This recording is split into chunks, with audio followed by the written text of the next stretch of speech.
আজ তোমাদের কাছে নিয়ে এসেছি মাত্র 1 কাপ চিড়ে আর তার সঙ্গে ঘরে থাকা সামান্য কিছু উপকরণ দিয়েই তৈরি করে ফেলবো ভীষণ সুস্বাদু একটা রেসিপি। আশা করছি তোমাদের ভালো লাগবে। একদমই ইউনিকভাবে তৈরি করেছি। প্রথম থেকে ভিডিওটি শেষ পর্যন্ত দেখতে থাকো। প্রথমে আমি 1 কাপ চিড়ে নিয়ে ভালো করে 2-3 বার ধুয়ে একটা পাত্রে জল ঝরিয়ে রেখে দিলাম। এবারে গ্যাসের উপরে আমি একটা কড়াই বসিয়ে দিয়েছি আর কড়াইয়ের উপর দিয়ে দিলাম এই কাপের মাপ করে প্রায় 1/2 কাপ মতো চিনি। যে যার স্বাদ অনুযায়ী মিষ্টিটা অ্যাড করবে। তার সঙ্গেই দিয়ে দিলাম সেই কাপেরই 1/2 কাপ সিমাই। নর্মাল যে সিমাইটা বাজারে কিনতে পাওয়া যায় সেই সিমাইটাই ছোট ছোট টুকরো করে অ্যাড করে দিলাম। তার সঙ্গে অ্যাড করে দিচ্ছি যে 1 কাপ চিড়ে আমি ধুয়ে রেখেছিলাম, সেই ধুয়ে রাখা চিড়েটা অ্যাড করে দিচ্ছি। চিড়েটা জাস্ট ধুয়ে রেখে দিলেই দেখবে বেশ কিন্তু নরম হয়ে আসবে। আর তার সঙ্গে 3-4টে চেরি আমি ছোট ছোট করে কেটে অ্যাড করে দিয়েছি। হাতের কাছে না থাকলে চেরিটা নাও দিতে পারো। আর তার সঙ্গে দিয়ে দিলাম কিছুটা সন্দেশ। এবার সব কিছু ভালো করে মিশিয়ে নিচ্ছি। এ পর্যন্ত আমি কিন্তু গ্যাসটা অফই রেখেছিলাম। এই পর্যায়ে গ্যাসটা অন করে দিয়ে সব কিছু ভালো করে মিশিয়ে নিলাম। ভালো করে মিশিয়ে নিয়েছি। এবারে এখানে অ্যাড করে দিচ্ছি যে কাপের মাপ করে আমি সব উপকরণগুলো নিয়েছি সেই কাপেরই প্রায় 1 কাপ মতো লিকুইড দুধ। এখানে আমি লিকুইড দুধ অ্যাড করছি, তোমরা চাইলে এখানে গুঁড়ো দুধও অ্যাড করতে পারো।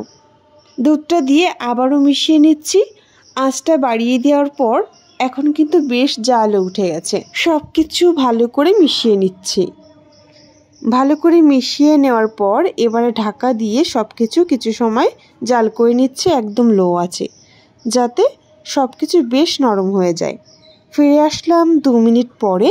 আর এখন সিমাই আর চিড়েটা কিন্তু বেশ নরম হয়ে গেছে আর দুধটাও কিন্তু অনেকটা শুকনো হয়েছে। ভালো করে মিশিয়ে নিলাম। আর এখানে আমি অ্যাড করছি 2 চামচ ময়দা। বাইন্ডিংয়ের জন্য 2 চামচ ময়দা অ্যাড করছি। এখানে তোমরা চাইলে চালের গুঁড়িও অ্যাড করতে পারো। সব কিছু আবারও ভালো করে মিশিয়ে নিলাম। ভালো করে মিশিয়ে নিয়ে আবারও 2 মিনিটের জন্য ঢাকা দিয়ে জাল করে নেব একদম লো আছে, যাতে সব কিছু একদম পারফেক্টভাবে সিদ্ধ হয়ে যায় এবং একটা ডো আকার তৈরি হয়ে আসে। তো ঢেকে দিচ্ছি আর ফিরে আসছি 2 মিনিট পরে। 2 মিনিট পর দেখো একদম কিন্তু শুকনো ভাব হয়ে আসছে আর একটা ডো আকার তৈরি হয়ে গেছে। যখন ঠিক এইরকম শুকনো ভাব হয়ে আসবে আর ডো তৈরি হয়ে যাবে, বুঝতে হবে আমাদের একদম পারফেক্টভাবে এই চিড়ের ডোটা তৈরি হয়েছে। এবার একটা পাত্রে নামিয়ে নিচ্ছি। একটা পাত্রে নামিয়ে হাত দিয়ে উষ্ণ গরম অবস্থায় এই ডোটাকে ভালো করে একবার মেখে নিতে হবে। হাত দিয়ে একবার ভালো করে মেখে নিলাম।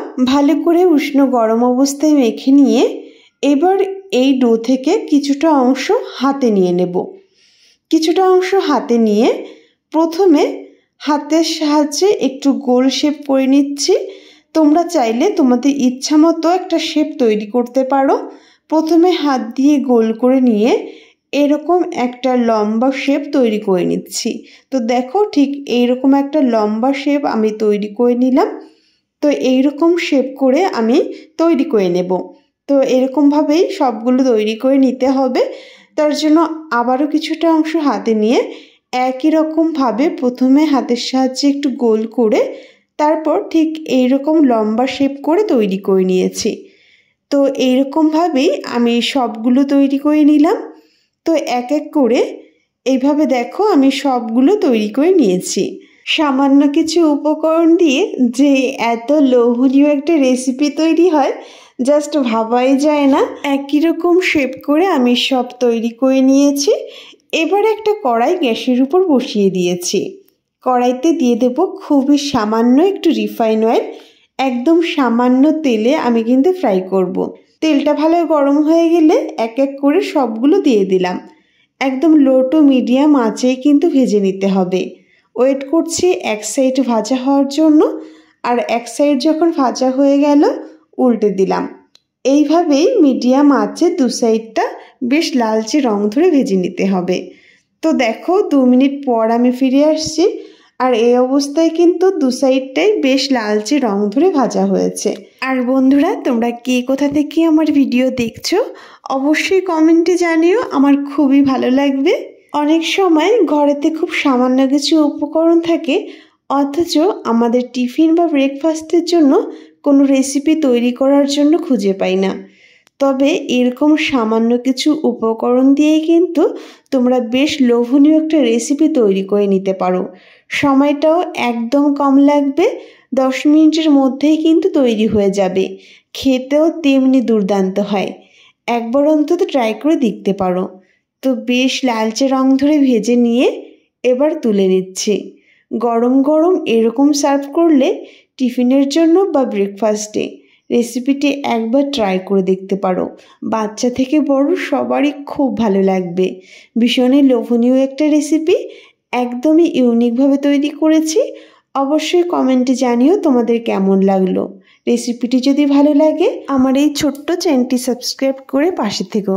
তো বন্ধুরা, আজ রেসিপিটি এ পর্যন্তই শেষ করলাম। দেখা হবে নেক্সট কোনো নতুন রেসিপিতে। খুব ভালো থেকো, সুস্থ থেকো।